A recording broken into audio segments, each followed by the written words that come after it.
Let's go, Jay. Here we go.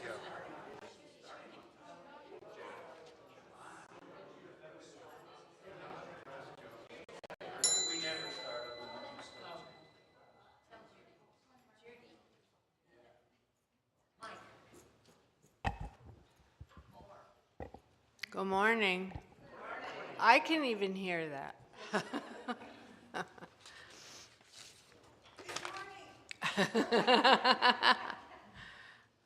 Welcome to the Treasure Coast Unitarian Universalist Church in Stuart, Florida.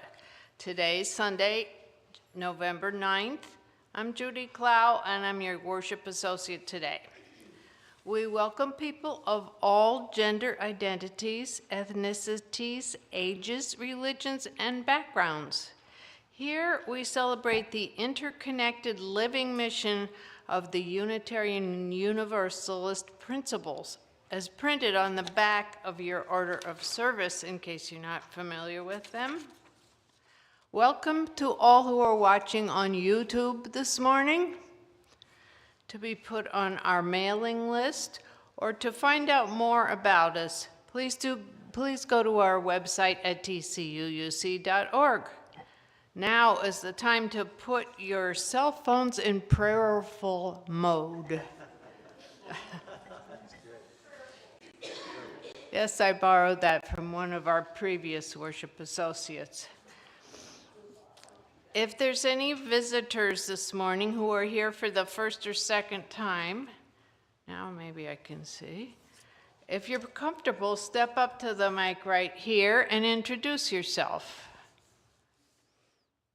We do this so that the people on YouTube can hear your name and your information. Okay, not this morning.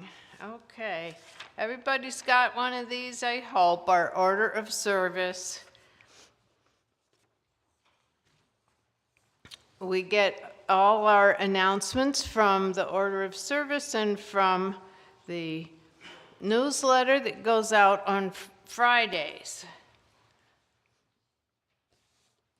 We have, not this week, but next week, the brown bag lunch right down the street at Poppleton Creek Park. That's Tuesdays at noon. It's every first and third Sunday, so that's not this week. Tuesdays, not Sunday. We won't be there. We'll be here, hopefully. And check the other announcements here today. There is a congregational meeting after the service, but that is after our snacks and the November birthday celebration. We do this once a month. So anybody with a November birthday, raise your hand. You have one. Yeah. And welcome. Come afterwards. There is a board meeting Tuesday at 1 in Heston Hall. There are t-shirts for sale that say Treasure Coast Unitarian Universalist Church on the front, and they have the gorgeous design on the back. If you have any questions, see Janet or Jackie, who's in the back. And Truman had an announcement.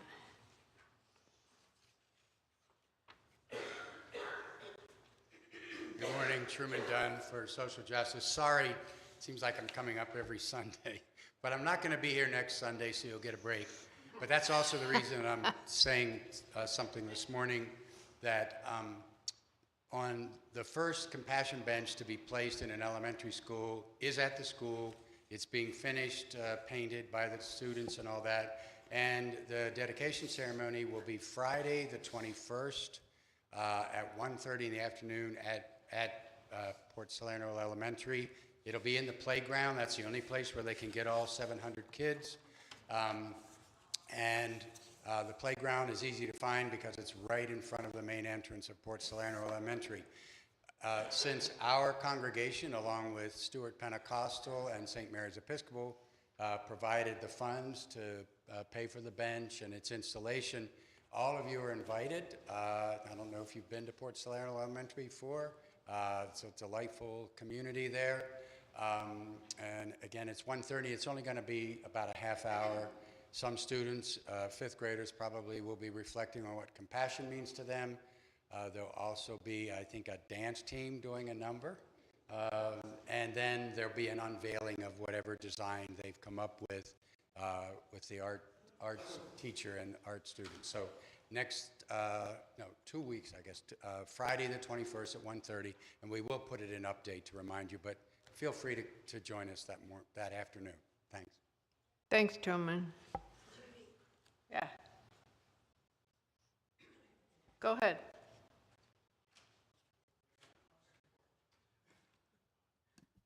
Good morning, everyone. Oops, it's going to fall. Well, no, it stays. Okay. I have the honor of chairing this year's alternate Thanksgiving. I'd hoped to do it with Pam, but anyway, I have a sign-up sheet. If you have not yet signed up or put in a dish, please see me in Heston Hall. And last year's was an incredible feast. And again, we shall have another one. So please see me. Thank you. What's the date? Oh, November 23rd, the Sunday before Thanksgiving. Thanks. And a big thanks to those who helped with this service. Today we have, I lost you, Jack. You're in here somewhere. Our musical guest is Jack Bond.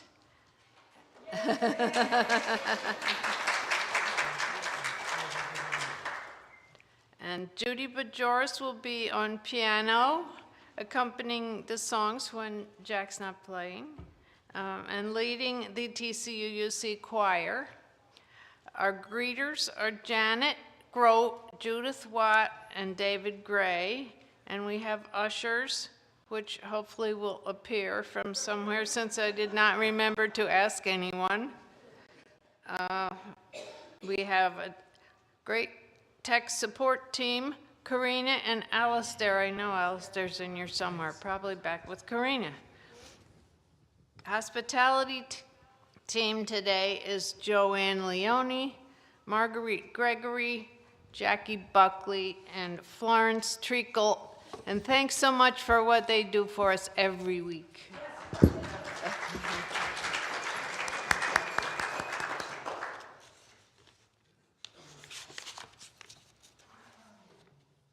Okay. Today we have a guest speaker that many of you may be familiar with, which is Reverend Dr. John Brown III.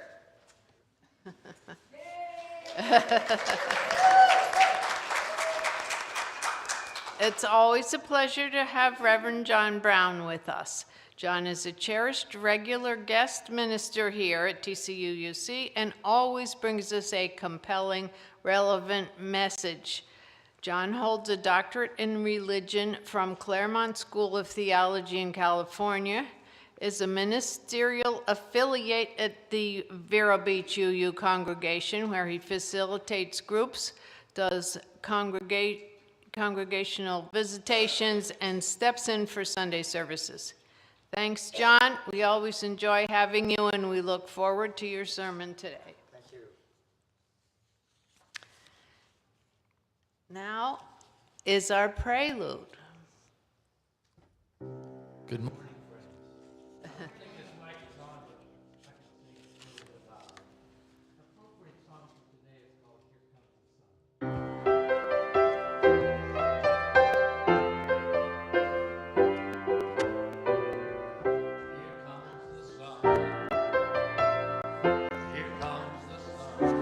I said, it's all right. Thank you.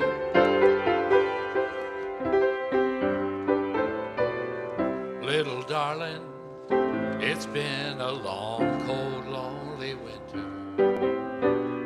Little darling, it seems like years since it's been clear. But here comes the sun, doo-doo-doo. Here comes the sun. I I say it's all right.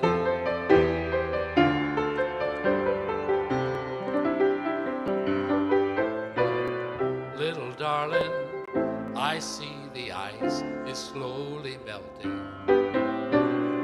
Little darling, it seems like years since it's been clear. But here comes the sun, doo-doo-doo-doo. Here comes the sun, and I say it's all right.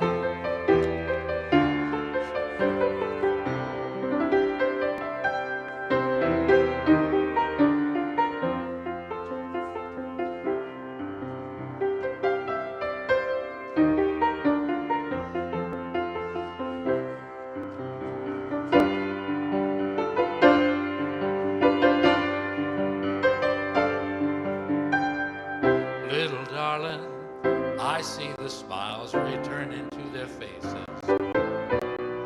Little darling, seems like years since they've been there. But here comes the sun, doo-doo-doo-doo. Here comes the sun, and I say it's all right.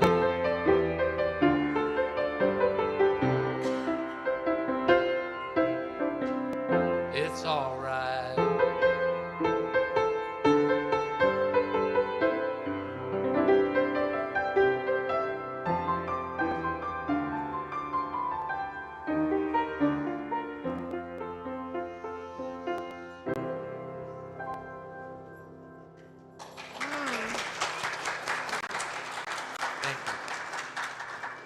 Thank you. Thank you, Jack. That's a great start.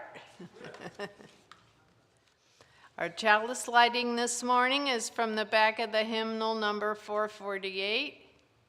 We gather this hour as people of faith with joys and sorrows, gifts and needs. We light this beacon of hope, sign of our quest for truth and meaning, in celebration of the life we share together. Christine Robinson. The opening words are an essay by poet Naomi Shihab Nye. It's called Gate A4. Wandering around the Albuquerque airport terminal after learning my flight had been delayed by 4 hours, I heard an announcement. If anyone in the vicinity of Gate A4 understands any Arabic, please come to the gate immediately. Well, one pauses these days. Gate A4 was my own gate. I went there. An older woman in full traditional Palestinian embroidered dress, just like my grandma wore, was crumpled to the floor wailing. "Help," said the flight agent. "Talk to her. What is her problem?" We told her the flight was going to be late, and she did this. I stooped to put my arm around the woman and spoke haltingly, and forgive my Arabic, "Shudowa, shubiduk habibti?" The minute she heard any word she knew, however poorly used, she stopped crying. She thought the flight had been canceled entirely. She needed to be in El Paso for major medical treatment the next day. I said, "No, we're fine. You'll get there. Just later. Who is picking you up? Let's call him." We called her son. I spoke with him in English. I told him I would stay with his mother until we got on the plane and sit with her. She talked to him. Then we called her other sons just for the fun of it. Then we called my dad, and he and she spoke for a while in Arabic and found out, of course, they had 10 shared friends. She was laughing a lot by then, telling of her life, patting my knee, answering questions. She had pulled a sack of homemade mamoul cookies, little powdered sugar crumbly mounds stuffed with dates and nuts, from her bag, and was offering them to all the women at the gate. To my amazement, not a single woman declined one. It was like a sacrament.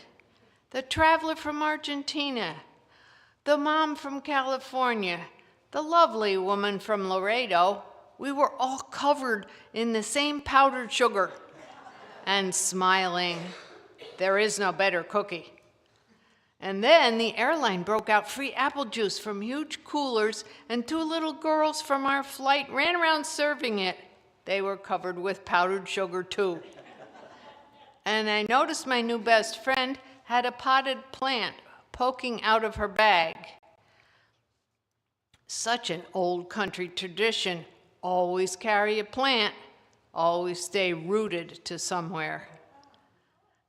And I looked around the gate of late and weary ones and thought, this is the world I want to live in, the shared world. Not a single person at that gate, once the crying of confusion had stopped, seemed apprehensive about any other person. They took the cookies. I wanted to hug all those other women too. This can still happen anywhere. Not everything is lost. It's Naomi Shihab Nye. And now's the time for our opening hymn, which is number 347. Let me find it. Gather the Spirit. We will sing all 3 verses.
Now, let us recite our affirmation, speaking the first verse and singing the second.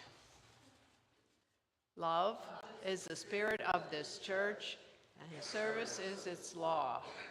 This is our great covenant, to dwell together in peace, to seek the truth in love, and to help one another.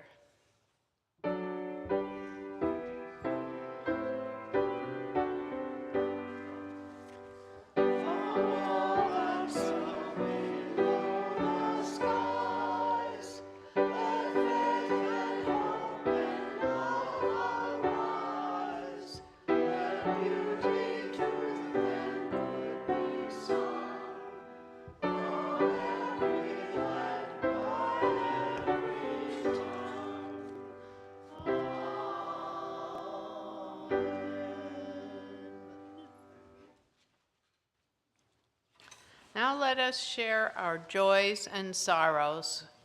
Please step up to the microphone down here to speak. Tell us your name first and move a stone in our symbolic river of life to mark each joy and sorrow. Tia.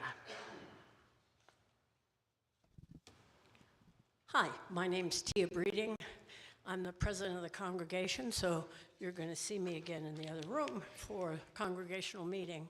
This morning I'm here for a sorrow thing, which is that our dear Jenny from the office, Jenny Valdez, her brother was found dead, her younger brother, on Thursday by the police.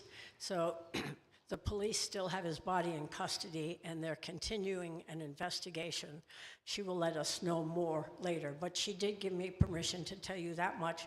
His name is Victor Valdez, and Jenny is with her other sister, brother, mother, grandmother, etc. So the family is all here together. So now I have a joy thing, which is, first for Jenny, I know. So I know some of you had heard some of it. It just was a horrible shock to her, so her brother was 41, and young people shouldn't die. My joy thing is that yesterday afternoon, my sister gave a birthday party for our friend Linda and me. Linda's birthday was last Monday, mine was last Thursday, and it was at the Tea Party place, which is at Cedar Point Mall or whatever. Was fantastic, absolutely fantastic. So many, many thanks to Judith, and I heartily recommend it to any of you. And I brought some, there was so much, there were leftovers, and I brought a card there on the table. So that was the fun and good thing. Thank you, Judith.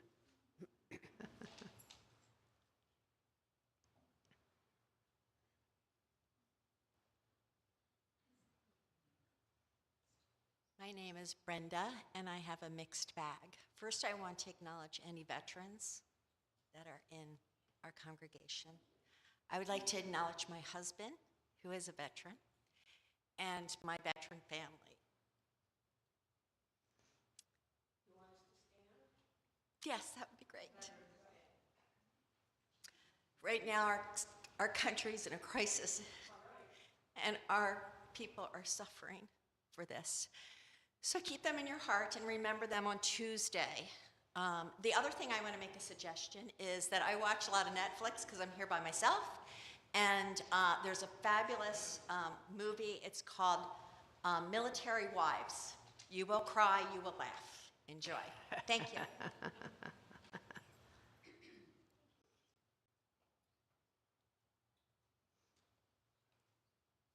Anyone else? Oh.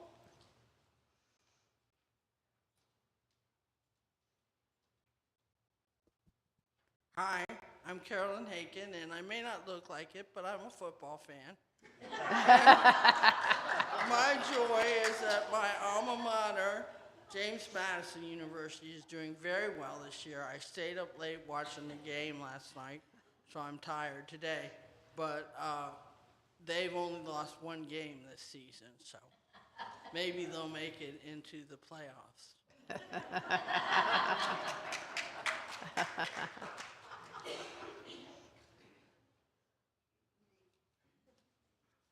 For those whose joys or sorrows are too private to share, Woodstock, Janet has one. Woodstock Friday night was really fun. Ken's band was great. What was so funny is some people didn't even recognize Ken because of his his Willie Nelson look, yes. And we did have some real fun dancing. For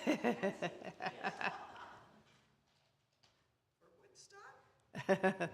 Thanks, Janet. And now, for those whose joys or sorrows are too private to share, know that our hearts are with you.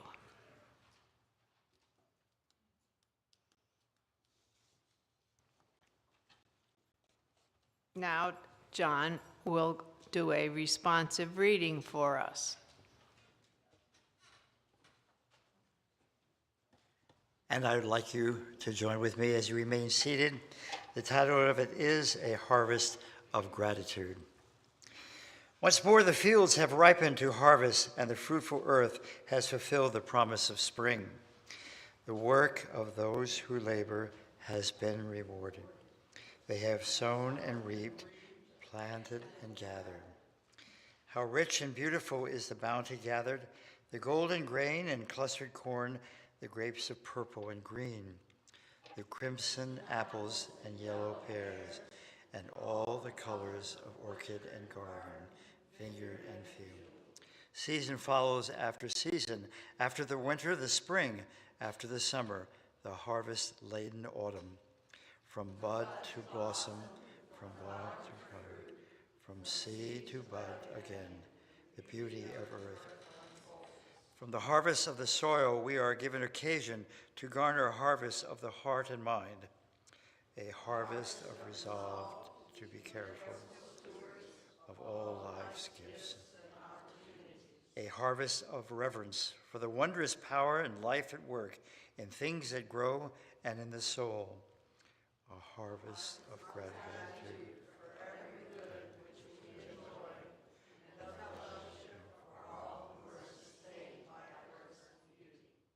We will now sing Spirit of Life.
Courage appears in many forms, from firefighters saving lives to individuals confronting personal fears or irresponsible behavior. It means standing up for beliefs, showing vulnerability, and persisting despite adversities. Qualities like integrity, self-confidence, and purpose fuel courage. I believe, and I say this from the bottom of my heart, all of you are courageous. I believe that strongly. All of you are courageous. But I do want to be clear with you when I state it is not easy to be courageous in this day and time. This behavior involves the risk of criticism. In fact, sometimes people are even jealous or envious of the courageous person. They say, oh, I wish I did that. Oh, I wish I had the fortitude to be able to accomplish that particular task. Sometimes people are angry or upset because the courageous person often rocks the boat, and a lot of people do not like that. In this day and time, I believe we are called, all of us, to be courageous, especially when we see acts of injustice around us. The courageous individual is the one who does not give up on their values, even when confronted with suffering or injustice. And one of the rewards that we cultivate is a world where compassion, empathy, and above all may occur, and we are called to stand up for, again, justice. A poignant example involves a young man at Auschwitz. When American soldiers arrived, they saw a man who was in his 40s but looked like he was a teenager. The secret? The man refused to hate, even after witnessing his parents actually being killed in front of him by the Nazis. He chose resilience over anger, believing hatred only harms oneself and others, and he maintained a responsibility for his feelings through the hardship. His story embodies true courage. So, are you a person of courage? Do you believe that courage needs to be known by all of us who are participants in the life of this faith? I trust that you believe. The answer is yes, we're called. I am called now and will be called in the future to be courageous.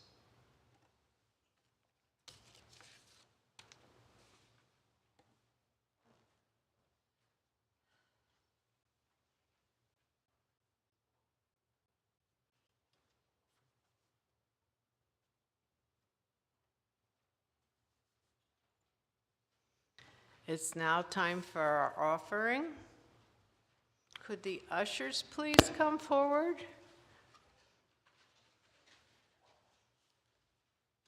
Thank you.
Thank you, Jack.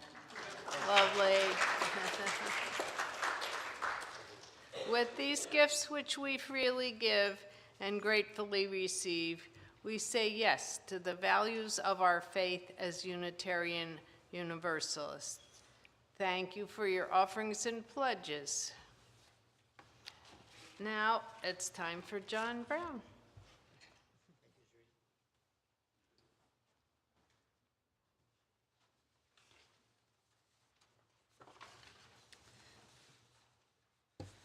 I would like to share with you a true story. When I was a junior in high school, I remember an incident when a bully named Joe. Joe was known to be a leader of a street gang. In fact, he had his own street gang in Rockville Center, Long Island. And the week before the event incident, which I'm about to share with you, he pulled a .22 pistol out and held it on a particular student in our school. He liked to insert himself over other students by pushing other people aside as he stepped into the lunch line, and those who had their bagged lunch, he took their lunch. Well, I always thought that if this happened to me, I would say no to this individual. Well, one day, wouldn't you know it, he jumped in front of me. And he would he said to me, step aside. I didn't have a lunch. And I said to him, you can't do that. And he responded, oh yeah? What are you going to do about it? And at that, he pushed me aside. And then I came back and I pushed him aside. And he said to me, we're going to have to fight. Let's go to the boys' room. So, with fear and trepidation, I went with Joe to the boys' room. And he got into, maybe some of you remember the peekaboo stance from Muhammad Ali. And I had this beautiful blue sweater on at the time, and I did an uppercut before he could do anything, and I hit him in the nose. And he bled all over my beautiful blue sweater.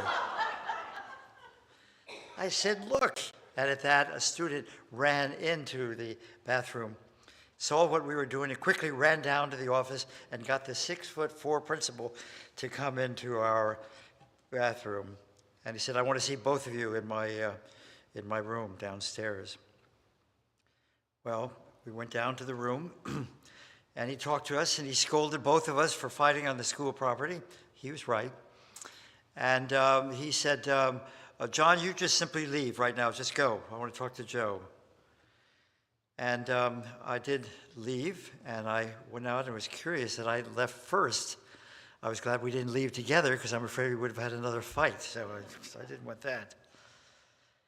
And then I realized that this was a very unsettling experience and very upsetting, because what happened then is that his reputation was hurt in the school, and all his fellow students, particularly those members of his street gang, felt that we needed to have a rematch. I did not want a rematch. And I said that to him one day as I was going out of the school, and he had all the doors watched by members of himself as well as his gang. Well, he cooled off, and I'm very thankful for that. And then one day in our gym class, he was asked to be the captain of the softball game. And the first person he chose was me. So this courageous story, this fearful guy here who had a lot of fear and trepidation, felt very proud and very happy that I stood up to this bully. Courage is really a fascinating word. It's been said that courage is not the absence of fear. It is the acting in spite of the fear. It is the ability to face pain, uncertainty, or difficulty, even when it feels overwhelming, as it was in this case. Courage is not the absence of fear, but the assessment that something more is important than fear. In my experience with Joe, I faced adversity, and I'm thankful for my faith, and I'm thankful for the friends who were standing beside me, that I had the courage to stand up to this young man. Courage is not a passive experience. Its roots are in a change of our perspective or our attitude. Think of the courage of Rosa Parks, showed in a seemingly simple act of sitting down in the front of a bus. This brought about progress in civil rights for Black Americans. Now, envision the courage of a teenager or a young adult who comes out as gay to their parents, unsure and afraid of their reaction. As a psychotherapist, I had sat down with many families over the years and was instrumental with some other clergy in Connecticut to start the Parents of Gay group. There was a lot of fear, but there were a lot of courageous people. Consider the courage of someone in recovery, taking one day, 1 hour, even one breath at a time. And each of these moments are unique, but reveal the truth that a person's courage isn't measured by the size of the individual. It's measured by, yes, the size of the heart. A willingness to take risks, to be vulnerable. All of you, and I really believe this strongly, are courageous in my mind. Too many of us underestimate the courage we have already been shown and modeled for us. We've expressed courage in a variety of ways. Perhaps you've had to make a hard decision about your health, or endure the loss of a loved one, or spoke up when silence would have been easier. Maybe you simply got out of bed out on a morning when grief felt too heavy. Well, that too is courage. Courage is made up of many positive aspects. One aspect is overcoming the challenges that we are all given. This allows us to face and overcome fears, pain, and adversity, whether they're physical, psychological, or mental.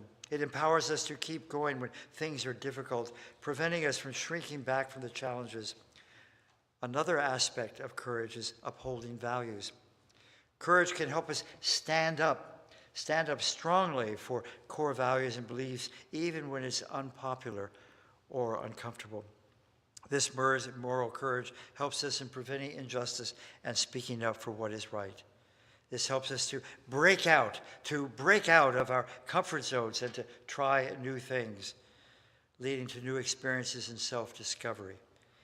It fosters self-respect by encouraging us to keep commitments and take responsibility for our choices. Inspiring others is also another aspect of courage.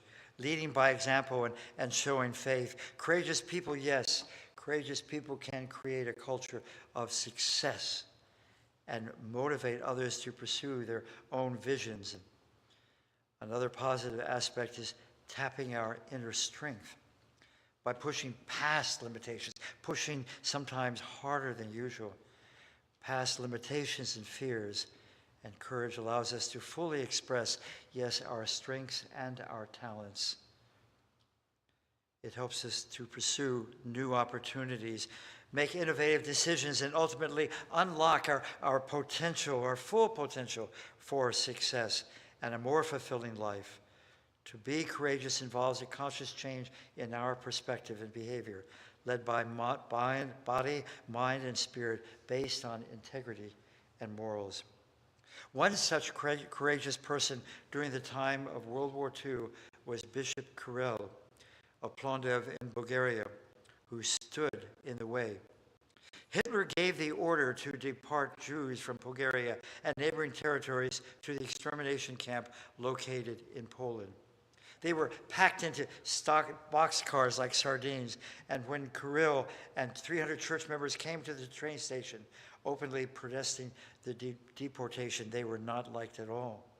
Bishop Kiril, a very large man, pushed through the SS officers who were guarding the area with such great authority and courage that no one dared to stop him. As he approached the boxcar, he shouted the text from the book of Ruth, "Wherever you go, I will go." As he tried to squeeze into the boxcar with the Jews, the SS officers reached him and pulled him from the car. His quick thinking led him to the front of the train, declaring he would lie down on the tracks if the train started to move. His courage that day saved 8,500 Jews on the train and inspired political, civilian, and religious people of Bulgaria to fight for what was right. Guided by spiritual truth, Bishop Kiril risked imprisonment and even death for his courage, which was created to save nearly 50,000 Jews in Bulgaria. So I trust that you can see that the risks of being courageous are very high, very risk-oriented, especially in an unsettled world. Spiritual courage is not an easy task. Spiritual courage is the inner strength to face one's life challenges with faith, to stand up for our beliefs and to prioritize our spiritual well-being over worldly concerns. This form of courage involves overcoming a world that is unsettled through a sense of purpose, trusting a higher power or inner truth, and persevering in the face of adversity and doubt. This courage enables one to live with conviction, even when it leads to difficult or lonely situations. Nelson Mandela, a name I trust is familiar to us, was a man who faced his fears with intelligence and with faith. He once said, "I learned that courage was not the absence of fear, but the triumph over it." The man is not the one he who does not feel afraid, but the man who conquers that fear is the man of strength. Not too long ago, a man was in a powerboat in our waters of Florida. And as he was in this boat, well, let me have him tell you his story.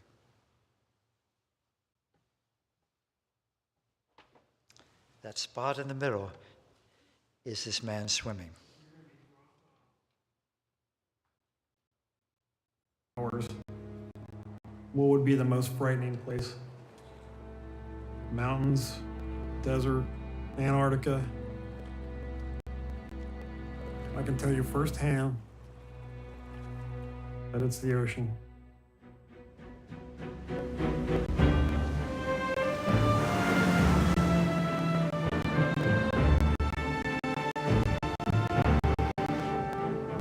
Many times gone out there by myself, but not usually 25 miles out. I was thinking this is going to be a great day.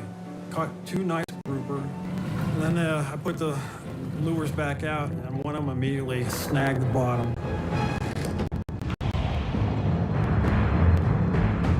I was in the water.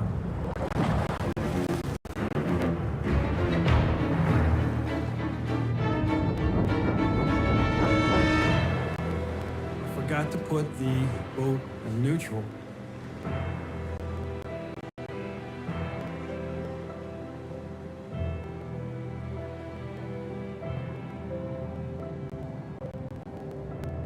You talk about a bad feeling.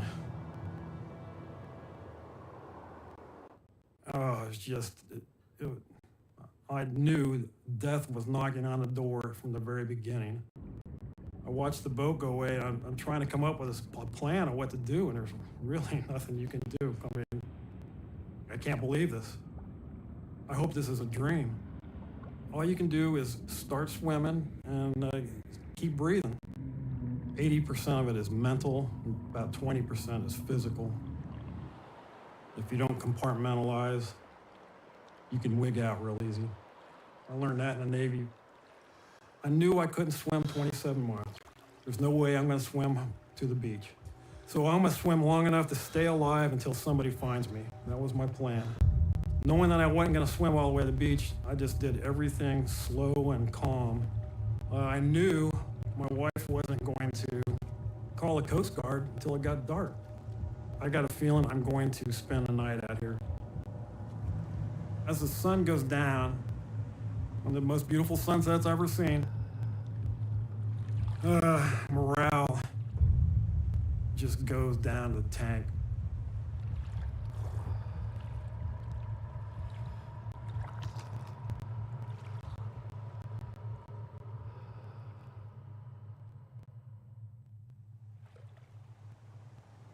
Out at sea at 20 hours. People ask me if I thought about my family, my wife, my son, what it's going to be like if I die. I wouldn't let myself go there. I decided I'm going to make it through this.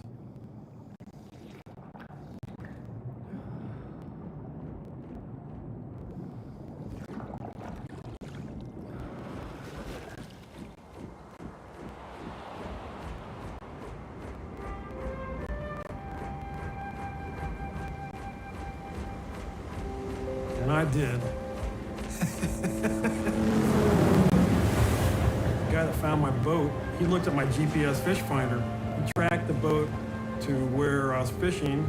And he goes, that's where he fell over. And he was right. You can go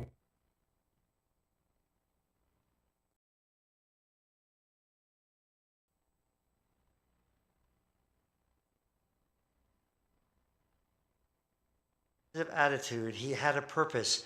He had a goal. He wanted to live. His family he wanted to be with. Yes, and purpose in life. It was so important to him to want to live and to be with his family. This man was familiar with courage. Another person who faced a terrifying and unsettling event with faith was Viktor Frankl, who wrote of having purpose in life. He was an Austrian, an author, a neurologist, a psychiatrist, a philosopher, and an Auschwitz Holocaust survivor. Victor believed, quote, "The experiences of camp life show that humans have a choice of action. They can preserve a vestige of spiritual freedom, of independence of mind, even in such terrible conditions of psychic and physical stress. Everything can be taken from a human being, but one thing," he said, "the last of the human freedoms, to choose one's attitude in any given circumstances, to choose one's own way." He continues to say there were always choices to make. Every day, every hour offered the opportunity to make a decision which determined whether you would or would not submit to those powers which threaten to rob you of your very self. It is a spiritual freedom which cannot be taken away that makes life meaningful and purposeful. Let me read that again. It is spiritual freedom which cannot be taken away that makes life meaningful and purposeful. A friend of mine recently told me a true story about Viktor Frankl. A man was about to die. Viktor Frankl knew this man, and he went to him and held this man. And he said to him, "You must find your daughter." A strange statement for a friend to say to a person who was dying. But purpose and meaning was given to this man by Dr. Frankl, the man who was about to die. But when he heard that he needed to find his daughter, that true statement touched his mind and his body, and he was able to survive. He did not die. And when the death camp experience is over, he went on in life until he finally did, and he did, find his daughter. I've talked about the positive aspects of courage. However, there are some negative aspects we should be aware of as well. Overconfidence from courage can cause individuals to overlook risks and consequences, leading to impulsive actions and poor decisions that put themselves or others in danger. It is important to understand the goals or purpose of our courageousness. Is it to do harm to others or to ourselves? Is it to build bridges of hope and comfort? Are we being truthful with others, or are we putting our self-interest before others by being courageous? And the important lesson is to have a purpose of being helpful to others rather than hurtful. Social isolation is another aspect of being courageous, and this means being alone or alienating others, which can be seen certainly as insensitive. Taking on too much can be costly. Some individuals may take on excessive amounts of responsibility, burdening themselves unnecessarily. Also, lack of spiritual courage can cause us to make judgments based on the religious identification of others. Refusing or purposely making no attempt to attend a religious service at the request of your child or grandchild who invites you to express interest in the spiritual life. Refusing to attend someone's wedding, funeral, or other rite of passage because of religious intolerance. Very costly. Unwilling to question or realize your strongly held beliefs. Unwilling to accept that spirituality can exist outside the walls of a religious institution.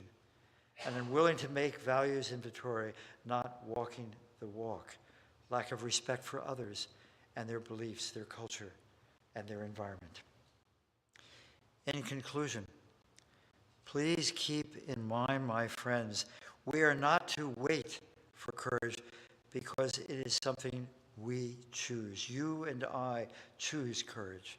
It is not a passive event. The call is for us to be active, to be expressive. And keep in mind that we are free, each and every one of us, to be courageous in a variety of ways. We can be this way not once, but over and over and over again. Not always with trumpets and banners, but often with trembling hands and frightened hearts and with quiet voices. So in the coming week, I invite you to ask yourself, where is courage asking to be born in my life right now? Is courage calling me to speak, to act, or to simply keep going? May we live with a heart that feels. May we lend one another courage. And may we remember that every act of courage, great or small, helps us to move the world toward love, peace, and justice. Amen. May we turn to page 295 if you're using your hymn book. Otherwise, when you feel like it and are able, please stand and sing our closing hymn.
Please be seated.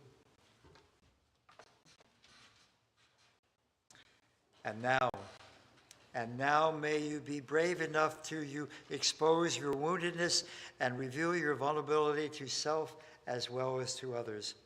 May you speak your deepest truths in love, knowing that they will change as you do. And may you sing the music within you, composing your own melody, playing your song with all your heart. And may you draw, paint, sculpt, and sew, showing the world your vision. May you care for others, even though your heart breaks again and again. And until the end of your days, may your life be filled with possibilities and, above all, courage as you leave this place of worship. Amen.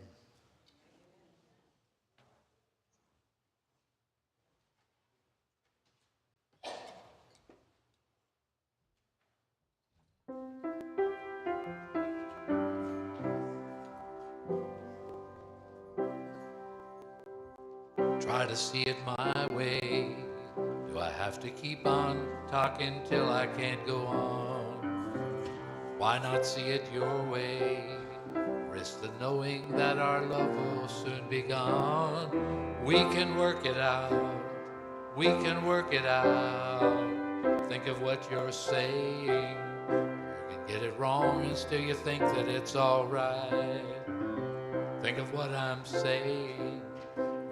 It out or get it straight or say goodnight. We can work it out. We can work it out. Life is very short and there's no time for fussing and fighting, my friend. I have always thought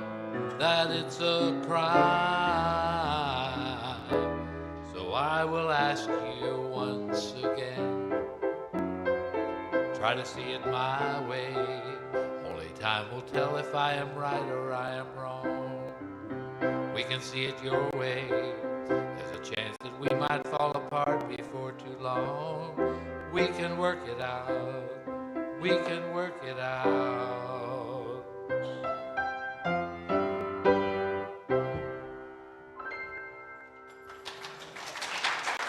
Thank you.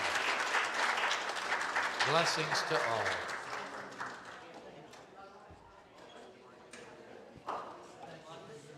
Coffee and cookies.